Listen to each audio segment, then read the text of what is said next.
자, 실전사주 36강 오늘 진행을 할게요. 제목을 관사론잡의 현대적 풀이라고 했습니다. 제가 실전사주를 보다 보면 지금 제가 강의하고 있는 이 사주들은 전부 다 현실감 있는 실전사주들이고요. 교과서적인 내용보다는 저의 감정이 상당히 좀 많이 들어있는 주관적 강의라고 좀 볼 수 있다는 점 참고를 해주십시오. 근데 좀 호신쌤이 좀 독특하게 사주를 푸는 사람이구나 라고 좀 그렇게 생각을 해주세요. 독특하게 사주를 풀고 있죠. 그래서 이 강의를 들으시는 여러분, 이 감사한 수강생분들과 동영상으로 보시는 분들이 제 강의를 봤을 때 호신쌤은 저런 관점으로 사람의 인생을 바라보고 저렇게 조언을 해주는구나. 그러니까 사주를 백날 배워봤자 쓰지를 않으면 이게 소용이 없는 건데 이렇게 배운 사주 이론을 이렇게도 활용하는구나 라는 관점에서 호신쌤은 좀 특이하게 이렇게 보는구나 라고 생각을 해주세요. 뭐 이게 좋다 나쁘다 맞다 틀리다 이런 개념으로 보지 말고 제가 사주를 보다 보면은 좀 이렇게 감동적인 사주들이 좀 있어요.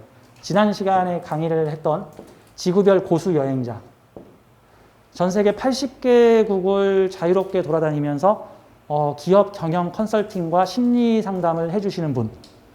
그러니까 그 기업 경영 컨설팅도 하면서 그 회사 사람들의 마인드를 바꿔주는 일을 한단 말이죠. 전형적인 머추얼 소울의 일을 가지고 계시는 거죠. 머추얼 소울, 성숙한 영혼들. 영소울이 아니고 영소울의 단계를 넘어선 머추얼 소울들은 기본적으로 사람들의 의식지수를 높이는 일을 한단 말입니다. 의식지수를 높여. 이렇게 사람들의 의식지수를 낮추는 일을 하는 게 아니라 야, 저것들 다 나쁜 놈들이야. 다 교도소로 보내버려. 뭐 이런 식으로 의식지수를 낮추는 일이 아니라 높이는 일을 하는 사람들이죠. 많은 뭐 치유사, 힐러 이런 분들도 되시는데 이분은 재성사회의 다양한 심리학도 공부하시고 경영학도 공부하셔서 전 세계를 돌아다니면서 사람들의 의식지수를 성장시켜주는 그러한 영적인 일. 본인은 이제 직장 생활 잘하고 있다고 생각하는데 내가 봤을 때는 되게 고수의 여행자의 삶, 전형적인 삶을 살고 있다. 마치 같이 소개했던 한비아 선생님과 비슷한 삶을 살았다. 전 세계 오지 탐험 여행을 하면서 사람들에게 잊혀질 뻔한 그런 나라들의 이야기를 책으로 써서 사람들에게 알린 오지 탐험가 한비아 선생님. 지금은 유엔에서 국제사회 활동을 하고 계시는 분이신데 비슷한 삶이죠. 이분도 말년에 내가 하고자 하는 사회사업이 사회의 어떤 교육적인 되게 공익적인 국제사업을 하고자 하시는 분이세요. 이런 특이한 분들의 사주를 보다 보면은 사주를 보면서 저도 되게 감동이 밀려와. 제가 가진 직업이 되게 좋아요, 좀 그래서. 그러니까 사람들이 억지로 돈 벌려고 자기 직업 가지는 사람도 있는데 자기 직업을 소명이라고 생각을 하게 되면은 내가 하는 일이 즐거우면서 능력치도 확 올라간다고 생각을 합니다.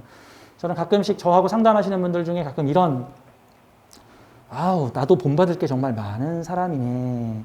근데 이런 분들이 다른 평범한 사람들한테 놀림을 받거나 질타를 받거나 하면서 내가 뭐 좀 잘못된 건가? 이런 분들에게는 내가 용기를 드리고 싶네. 이제 그런 느낌이죠. 비슷한 사주를 보면서 조금 어떤 감동이 있고 가끔 제가 사주를 상담하다 보면 가끔씩 이렇게 방언이 터질 때가 있는데 그분이 오셔가지고 막 말이 쏟아져 나올 때가 있는데 이 사주를 좀 소개를 해드리고 싶습니다. 이 사주 역시도 제가 상담을 했을 때 이분에게는 꼭 이런 말들을 해주고 싶다 라는 얘기를 해주고 싶었어요. 그래서 이분한테는 내가 미리 예상하지 못한 다양한 조언을 했던 사례인데 여자분이시고요. 우리 이 사주를 한번 보도록 할게요. 기사년, 무진월, 임자일, 을사시. 임자일주, 을사시, 무진월. 이 관사론잡의 현대적 풀이라고 했는데요. 사실 관사론잡이라기보다는 사주를 보는 관점, 사주를 보는 프레임을 좀 바꿔보자라는 개념으로 좀 이 사주를 좀 소개를 해드리고 싶습니다. 가끔 제가 손님들의 사주를 이제 상담 직전에 요즘엔 제가 전화 상담이 되게 많아요. 코로나 때문에 전화 상담이 대면 상담보다 지금 더 많은 추세인데 전화 상담은 상담하기 직전에 제가 사주를 열어가지고 이렇게 한 1, 2분 정도 명상을 한 다음에 그 사주를 보고 떠올리는 것들을 제가 이렇게 적고 그 다음 제가 전화를 통해서 사주 상담을 해드립니다. 이 사주를 처음 상담 전에 이 사주를 딱 열었을 때 이런 느껴진 생각이 무진과 임자라 강력한 편관 기둥과 강력한 자아기둥이 처음에는 서로 싸우겠지만 시간이 지나면 동화가 되겠구나. 근데 지금 나이가 이분이 30 초반이에요. 지금 기사년생이라 33 정도 되셨는데 아직 편관 구간에서 벗어나지 못하여 지금 힘들겠구나. 그런 느낌이죠. 하지만 궁극적으로 이 사주는 신자진 수국을 만들어서 이왕이면 신대운을 만나면 신자진 수국을 만들면서 사회의 강력한 관성과 나를 하나로 통합시키면서 큰 조직을 다루는 사람이 되겠구나. 인생이 확 변하겠구나. 라고 하는 느낌이 들었죠. 근데 또 어떤 느낌도 드냐 하면은 이분 다른 데서 사주 보면 온갖 안 좋은 소리 다 들었겠구나. 온갖 안 좋은 소리 다 들었겠구나. 왜 그럴까요? 편관과 정관, 관살 혼자, 상관, 경관, 편관격의 편관, 임자, 양인, 일주. 무슨 소리 나올지 막 예감이 오죠. 무슨 소리가 나올지. 관살 혼자, 남자 복이 없어요. 여자가 해퍼요. 뭐 이런 소리 나오겠죠? 상관, 경관, 싸가지가 없어요. 뭐 이런 소리 나오겠죠? 내 멋대로 해요. 임자, 고집이 황소고집이에요. 남편 복이 없어요. 남편 잡아먹어요. 이제 이 소리 나오겠죠? 편관격의 편관, 나쁜 남자만 걸려요. 뭐 이 소리 나오겠죠? 벌써 안 봐도 비디오야. 이분이 좀 마음이 아파. 제가 같은 명리 업계에 있는 사람으로서 사주를 보러 다니면서 상처를 받으시는 분들한테 제가 대신 사과를 드리겠습니다. 죄송합니다. 제가 대신 사과를. 마음이 아파. 무슨 소리 들었을지. 아니나 다를까 이분하고 전화 상담을 시작을 했는데 한참 동안 이제 자기 인생 살아온 얘기 좀 기구한 삶을 사셨어요. 좀 어렵고 힘든 삶을 사셨죠. 좀 빡센 삶을 사셨는데 이분이 삶이 좀 힘들고 괴롭다 보니까 일찍부터 사주 명리에 관심을 가졌어. 사실 이게 좀 세상을 편안하게 살아가시는 분들이 사주 명리에 관심 가지는 경우가 그닥 없어요. 뭐 있기는 한데 뭐 확률적으로 요만하고 대부분 뭔가 삶의 충격적인 과정을 겪고 나면은 내가 왜 이렇게 살아야 되는가? 내 삶이 왜 이런가를 이제 고민 탐구해 보다가 뭐 다양한 뭐 철학에 빠지기도 하고 종교에 가입하시기도 하시는데 이 명리학의 문을 두드리시는 분들도 일부 있습니다. 근데 이분이 뭐 19살 때부터 내가 왜 이런 집에 태어나서 이렇게 살아야 하는가 이제 부모 환경이 좀 험난했어요. 이 부모가 좀 이렇게 싸움이 많았고 부모의 갈등 때문에 자신이 좀 방치됐다. 이제 이런 느낌을 많이 받으셨던 분이에요. 내가 왜 이렇게 사냐? 19살 때부터 사주에 관심이 많았고 이후로 사주 공부도 좀 다소 했으며 아마도 제 방송을 보실지도 모르겠습니다. 이 사주 공부를 했으며 많은 곳에 사주 상담을 하러 다녔다. 그럴만하죠?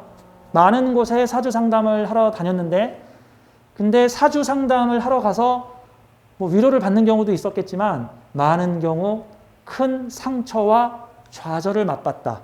왜 그랬겠어요? 제가 죄송합니다. 제가 죄송해. 관살 혼자 무슨 얘기 나오겠어. 임자일주 무슨 얘기 나오겠냐고. 게다가 평관격이야.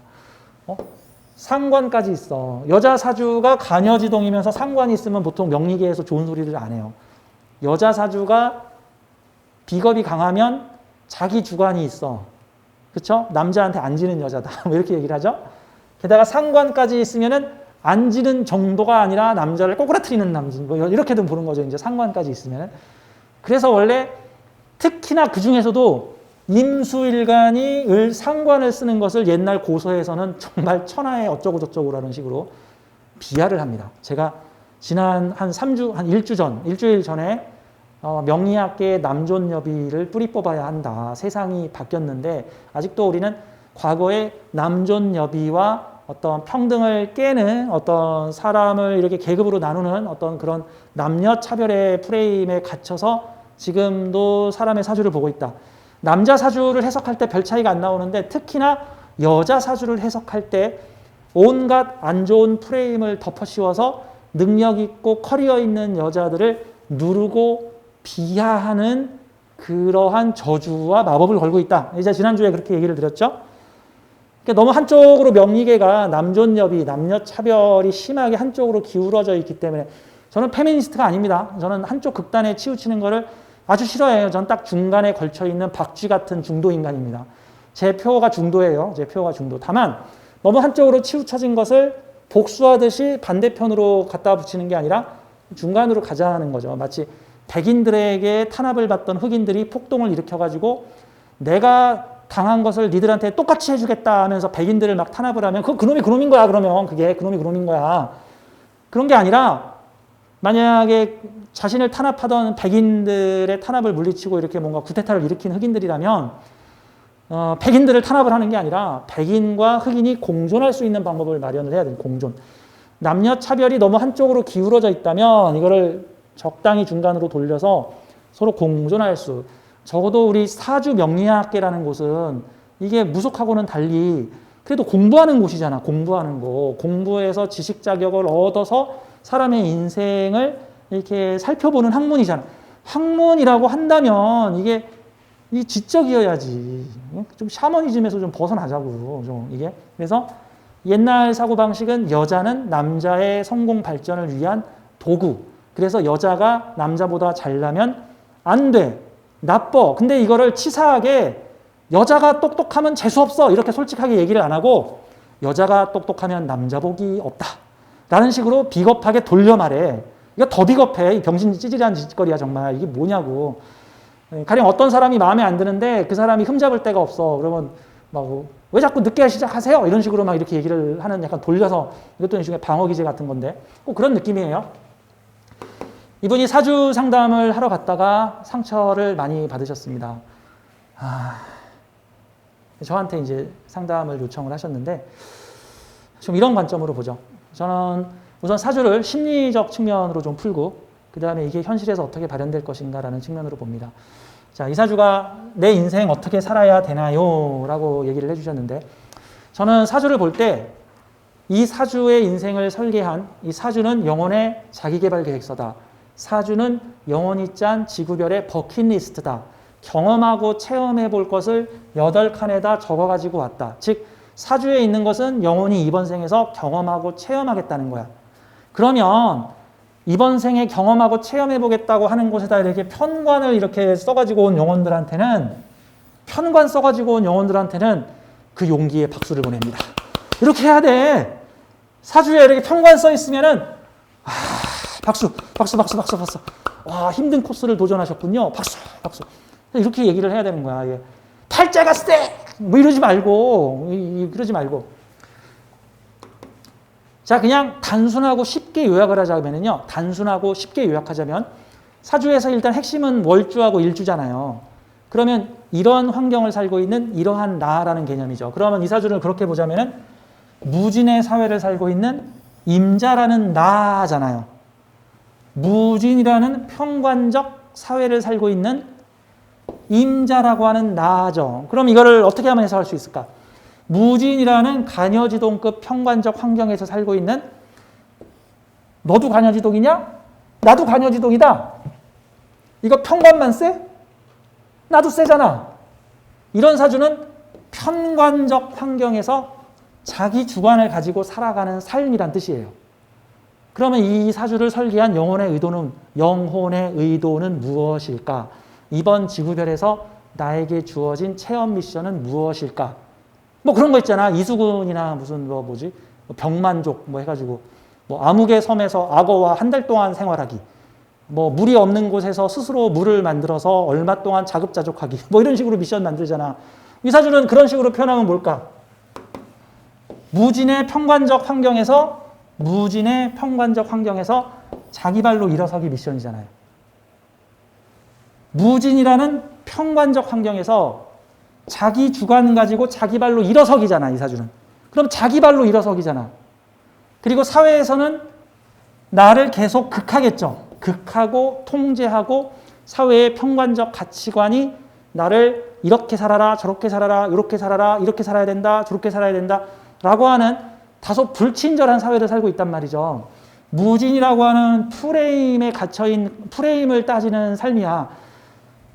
이러한 사회를 살아가나요? 라고 물어본다면 제가 예전에 강의 때 잠깐 얘기했는데 정확하게는 이러한 사회라고 생각하는 사회를 살아가요. 그러니까 똑같은 서울시를 살고 있는데 똑같은 서울시에 살고 있는 사람이 누구는 서울시가 행복하고 아름다운 곳이고 누구는 서울시가 좌빨들의 뭐 어쩌고 저쩌고 뭐 공산주의 향해 뭐 그럴 수 누구한테는 뭐 욕망과 어둠의 도시고 누군가한테는 쓰레기들이 다 모여 있는 그지 같은 도시고 같은 서울에 살고 있지만 각자 자기가 살고 있는 사회나 세상을 평가하는 느낌이 달라. 그러니까 기본적으로 편관격으로 내 사회가 있으면은 내가 느끼는 사회가 이렇다라는 거야. 내가 느끼는 사회가. 이게 일종의 프레임이라고 볼 수 있는 건데 가령 이런 거예요. 그 옛날 프레임에 대한 얘기해 보면 이런 우화가 있는데 어떤 핑크색을 좋아하는 이게 옛날 동화책에 나오는 내용. 그 핑크 왕이 있었는데 어느 나라의 왕이 핑크색을 너무 좋아해. 그래서 자기가 좋아하는 모든 뭐 돼지, 소, 백성들의 옷, 이거 뭐 울타리 모든 집을 강제로 법을 내려가지고 다 핑크색으로 칠하게 했어. 핑크가 너무 좋아. 그래서 자기가 다스리는 왕국을 다 핑크색으로 만들었어. 근데 문제는 한 가지가 핑크색이 아니야. 하늘에 있는 하늘이 핑크색이 아니야. 그게 너무 싫은 거야. 나는 하늘에 핑크색이었으면 좋겠어. 그래서 그 나라에서 가장 훌륭하다는 현자, 똑똑하다는 현자를 불러서 하늘을 핑크색으로 만들어라. 한 달 내로 안 만들면 너 뒤졌다. 이러고 칙령을 내렸어요. 이제 그 현자가 이제 한 달 내로 어떻게 하늘을 핑크색으로 만드냐. 이제 난 죽었다. 고민하다가 드디어 아이디어를 만들어서 그 왕한테 갑니다. 그래서 왕이시여 하늘을 핑크색으로 만들 수 있사옵니다. 어떻게 하면 되느냐. 자, 내가 드리는 이 기구를 눈에다 쓰십시오. 뭔지 알겠죠? 핑크색 필터를 가진 안경을 탁 씌웠어. 하늘을 보십시오. 하늘은 물론 모든 세상이 다 핑크색으로 보일 것입니다.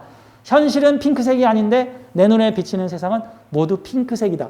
이게 자기에게 만들어진 프레임 같은 거예요. 그러니까 세상은 다 도둑놈 쓰레기다라는 프레임을 안경을 딱 쓰면 세상이 다 예쁜 도둑놈, 나쁜 도둑놈, 무슨 도둑놈, 이런 쓰레기, 저런 쓰레기, 이런 쓰레기, 이런 나쁜 놈, 저런 나쁜 놈, 젊은 나쁜 놈, 늙은 나쁜 놈, 어린 나쁜 놈, 뭐 이런 식으로 보이는 거죠, 이제. 머리 기른 놈, 머리 검은 놈은 걷어서 키우면 안 된다라는 뿌리 깊은 인간적 불신을 프레임으로 가지고 있으면 세상의 모든 사람을 불신으로 보게 되고 내가 복수할 거야, 뭐 이런 거죠. 가령 군인의 프레임으로 세상을 보게 되면은 군인의 프레임은 세상은 전투의 연속이고 약자는 평화를 가질 수 없으며 늘 자신의 힘을 길러가지고 적을 나타나면 대담하게 용감하게 무찔러야 된다라는 사고방식을 가지고 있으면 멀쩡한 사람도 적으로 만들어가지고 너는 지금부터 적이다. 너를 때려잡겠다. 게으른 자는 살아남을 수 없다. 뭐 이런 프레임을 가지고 있는 것과 같은 거죠. 그래서 이 정치인이 군인 출신이면 나라가 그런 식으로 돌아가. 뭔가 적을 만들어야 되고 그 외부에 적이 없으면 내부에라도 적을 만들어가지고 간첩들을 색출해라. 지금 미얀마는 지금 외부에 적이 없으니까 자기 국민들을 적으로 몰아가지고 나한테 반항하는 놈은 바로 적이다. 해가지고 맨날 총칼로 자기 국민들 쏴 죽이고 있잖아요. 이제 그런 느낌들. 자, 이게 세상을 보는 프레임이에요. 내 사주의 월주는 세상을 보는 프레임입니다. 내가 세상을 보는, 내가 사회를 보는 프레임이라고 볼 수 있습니다. 월주하고 연주가 서로 상반될 경우에는 내가 세상을 보는 프레임이 상반되게 두 개 필터가 있다고 보면 되는 거죠. 둘이 비슷하면 세상을 보는 프레임이 비슷하다고 볼 수 있고. 자, 그러면 이 사주는 버킷리스트로 보자면 인생 전반부에는 관의 사회를 살아라라고 돼 있고, 근데 이제 편관이 중심이니까 편관하고 정관하고 모여있으면 누가 힘이 더 세? 편관이 더 짜릿하잖아. 그리고 싱거운 음식하고 매운 음식하고 먹으면 싱거운 음식 맛이 안 나잖아. 아주 단 음료수하고 적당히 단 음료수하고 먹으면 적당히 단 음료수 먹으면 맹물 같잖아. 편관하고 정관이 있으면 이게 정관은 맹물 같잖아. 느낌이. 자, 이렇게 되면은 모두 다 이게 관성의 사회죠. 오히려 재성이 관성을 키우고 있는 사회죠. 그러면 관성의 사회를 살면서 자기 주관을 가지시오가 이 영혼의 이번 생 체험 과제인 거죠. 그러면 관을 보면 도망가시오라고 해야 돼. 관에 가서 하나가 되시오라고 해야 돼. 이 사주는 관을 이겨내고 관과 나를 동화한 다음에 그 관을 내 식대로 바꾸시오라는 좀 어려운 미션을 가지고 있는 사주예요. 그러니까 이게 뭐야? 호랑이를 만나서 호랑이랑 툭탁툭탁 싸우다가 호랑이와 내가 하나 되고 그 호랑이를 사람으로 만드는 미션이란 뜻이죠. 왜 그래? 이 편관이 호랑이라고 쳐봐. 무진 호랑이. 용갈인가? 하여튼 이 호랑이가 임자인 나와 만나게 되면 처음에 사회가 나를 극하고 힘들게 하겠죠. 그러면 극하고 힘들게 하는 사회를 사는데 이 극하고 힘듦에 굴하지 않고 자신의 주관을 가지고 임자일주 간여지동 네 발로 일어서다. 내 주체성과 내 주관을 가지고 이렇게 불뚝 일어서면 사회의 편관이 자진 수국을 만들죠. 자진합토가 아니라 자진합수잖아. 그럼 뭐야 이게? 호랑이 마을에서 당당하게 나는 사람이야! 라고 했더니 호랑이들이 나를 따른다가 되는 거예요. 편관의 사회에서 나는 나야! 라고 외쳤더니 편관과 내가 하나로 동화된다라는 뜻이죠.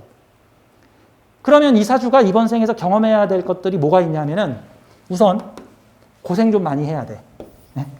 고생 좀 많이 해야 돼요. 가급적 편관 조직에 가서 근무하면 더욱 좋겠죠. 그래서 편관 조직에서 근무하거나 그러니까 특수 조직, 어떤 위급한 조직, 이타성을 가지고 있는 조직, 공공을 위한 조직, 어떤 무력을 가지고 있는 조직. 일반적으로 편관격을 교과서적으로 옛날 책에서는 뭐라고 얘기하냐면 편관격은 무슨 직업을 가져야 되나요? 그러면 군인, 검, 경, 검찰. 군인, 검, 경, 검찰. 그 조직의 특수성은 특수한 조직. 군사력이나 무력이나 사람의 목숨을 좌지우지할 수 있는 강제권을 가지고 있는 조직. 현대사회에는 이런 편관 조직 되게 많죠. 국세청. 뭐 국세청, 요즘 국세청이 최고지. 자영업자 최고의. 요즘 시대는 자영업자가 돈을 벌면 국세청이 제일 많이 가져가. 국세청이 제일 많이 가져가. 주인보다 국세청이 더 많이 가져가, 수익을. 내가 봤을 때는 부가세에다가 소득세까지 합치면 내가 보기에는 적자를 내고 있는데도 국세청은 거래세에다가 부가세를 붙여가지고 다 가져가죠. 요즘 그래. 뭐 그게 특수기관이죠. 특별한 기관. 뭐 군인, 검결, 검찰, 강제성 조긴, 특수조직이니까 뭐 의료, 보건, 할인계통들도 이런 특수조직이라고 볼 수 있죠. 지난 시간에 편관하고 정관에 대해서 잠깐 얘기했는데요. 정관, 안정된 환경. 편관, 특수한 환경. 우리나라나 전 세계가 지금 코로나라고 하는 특수한 환경 속에 놓여 있죠. 코로나라고 하는 특수한 환경에 처해지니까 평상시에는 볼 일 없던 직업군들이 대거 활동을 하게 되죠. 우리나라의 질병관리청, 정은경 본부장. 코로나가 안 터졌으면 얼굴 볼 일 없는 분들이죠. 그런 부서가 있는지도 뭐 식품의약품안정청, 뭐 세계보건기구, 뭐 백신 만드는 각종 제약회사. 이런 거 코로나 아니었으면 평생 볼 일도 없는 회사들이 특수한 상황에 대박을 치는 환경들이다. 뭐 이렇게 볼 수 있죠. 특수직종들. 그러면 이 사주는 우선 경험이 이거야. 자, 이 사주는 인생 전반부의 관성적 경험 체험을 내가 정한 TO까지야. 그 TO가 어디까지인지 모르겠는데 내가 정한 임계치까지 관성적 활동을 하고 나면 그 다음 자유가 온다. 정확하게는 편관적 환경에서 자기 발로 일어서 있는 사람. 마치 북한 공산주의 국가에서 자기 발로 우뚝 서서 자기 주장하는 사람. 이런 느낌이라고 볼 수 있죠. 자기 주장하니까 나빠요. 이런 게 아니잖아. 편관이니까 나빠요가 아니잖아. 편관적 환경에서 자기 발로 일어선 사람. 자기 발로 일어섰더니 자진수국으로 편관이 내 것이 내 몸과 하나가 되더라. 그래서 이 사주는 조직 성향이 되게 강하다. 제가 이 사주의 비유를 한번 이렇게 들어봤어요. 우선 편관적 경험을 해야 되고 그 다음에 내 발로 우뚝 선 다음에 편관과 내가 자진수국으로 하나로 동화되는 경험을 해야 돼. 제가 이걸 뭘로 비유를 했냐면 군대 훈련병과 이등병으로 군대에 딱 입소를 했더니 군대라는 통제사회에서 나를 엄청 갈구고 나를 힘들게 하고 나에게 지옥훈련을 시키고 내 위에 고참들이 나한테 이래라 저래라 라고 편관적인 좀 불합리한 사태들도 일어나면서 통제를 해. 그래서 편관이 싫어요. 편관이 너무 힘들어요. 사회가 너무 불친절해요. 사회가 너무 힘들어요. 라고 하는 생활을 해. 근데 그랬던 군인이 상병이 되고 병장이 되잖아요. 병장이 되잖아. 그래서 병장 마루봉이 되잖아요. 아무도 나한테 간섭 안 해. 그리고 그 부대가 바로 내 거야. 내가 바로 그 부대를 통제해. 그리고 신병들을 내가 갈구고 있어. 신병들을. 야, 난 이등병 때 안 그랬어. 요즘 이등병들 편네. 뭐 이런 거죠. 그리고 그 군대가 나와 동화가 돼. 그래서 원래 말년병장들이 나중에 사회에 나와서 하는 말들이 말년병장 때가 제일 편했어요. 뭐 이런 얘기 하시는 분들도 가끔 있잖아. 전체적으로 군대는 다들 싫어하시긴 하지만. 이게 무슨 느낌이야? 편관의 극을 이겨내서 내 발로 일어섰더니 그 편관 조직과 내가 자진수국으로 하나가 되더라. 특히 신자진수국을 만들면은 편관과 내가 신자진수국을 만들면은 완전히 한 덩어리가 되겠죠. 비겁으로. 관이 중심이 돼서 하나가 돼. 내가 중심이 돼서 하나가 돼. 내가 중심이 되겠죠. 이런 사주는 처음에 조직에 들어가서 고생을 좀 하고 나면 시간이 지나면 조직에서 자유롭게 우뚝 선 사람이 되고